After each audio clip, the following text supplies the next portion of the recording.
ગત સપ્તાહનો છેલ્લો દિવસ અને 25,200ના હર્ડલની ઉપર આજે નિફ્ટી આપણને કામકાજ કરતો દેખાઈ રહ્યો છે. એક પોઝિટિવ મોમેન્ટમ અઠવાડિયાની અંદર તો છે, પરંતુ ઓવરઓલ કેટલું મહત્ત્વનું રહેશે આજે 25,200ની ઉપર નિફ્ટીનું ક્લોઝિંગ આપવું આવનારા દિવસોની તેજી માટે?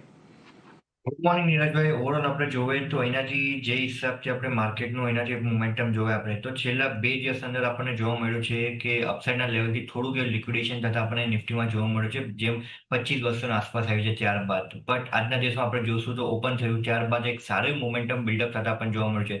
એના પાછળનું રીઝન એ છે કે ગઈકાલના સેશનમાં આપણે જોયું તો 25,000, 25,100 અને 25,200ના સ્ટ્રાઇકમાં પુટ રાઇટર્સની પોઝિશન સારી એડિશન થતા આપણને જોવા મળી છે. એના સામે કોલ રાઇટર્સની પોઝિશન લિક્વિડેટ થતા આપણને જોવા મળી છે. એ એક ઇન્ડિકેશન ગઈકાલના સેશનથી જ આપણને આવતા જોવા મળી ગયું હતું કે આજના દિવસમાં માર્કેટમાં મોમેન્ટમ એક પોઝિટિવ રહી શકે છે. બીજું ફેક્ટર એ છે કે આજના દિવસમાં આપણે જોશું તો જે મેજર સપોર્ટ આપણને માર્કેટમાં આવતા પણ જોવા મળે છે, બેન્કિંગ ફ્રન્ટથી આપણે જોવા મળે છે.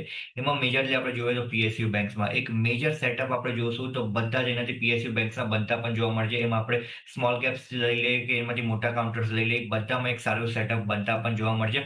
જેના લીધે મને લાગે છે આજના દિવસમાં મોમેન્ટમ પૂરો દિવસ રહી શકે છે ઓવરઓલ પીએસયુ ફ્રન્ટમાં. સો મને લાગે છે જે હિસાબથી આજના દિવસમાં નિફ્ટી અને બેંક નિફ્ટીનું આપણે કમ્પેરિઝન બી કરીએ તો નિફ્ટીનું 25,200ના ઉપર જેમ તમે જણાવ્યું કે એના ઉપર ક્લોઝિંગ બહુ જ જરૂરી છે. 25,200ના ઉપર જેમની સાથે આપણે જોઈએ તો જે નેક્સ્ટ રેઝિસ્ટન્સ બને છે 25,500નું બને છે. જેમ 25,500નું ક્લિયરન્સ મળી જાય છે નિફ્ટીને, ત્યારબાદ જેટલા બી mid cap small cap counters હજી તક અટકેલા છે એ બધામાં એક બાઇંગ કન્વર્ઝન પાછું આપણને જોવા મળી શકે છે. સો કરન્ટલી સેટઅપ પોઝિટિવ છે. બાય ડિપ્સની સ્ટ્રેટેજી રાખીને ચાલવું જોઈએ. સેટઅપ એક પોઝિટિવ બાય ઓન ડિપ્સની રણનીતિ આજના દિવસે રાખો એટલે એક મત અહીંયાથી બનતો દેખાઈ રહ્યો છે ઓવરઓલ નિફ્ટીને લઈને, એટલે એના પર એક ફોકસ ખાસ કરીને રાખવાનો છે. પરંતુ આજના દિવસ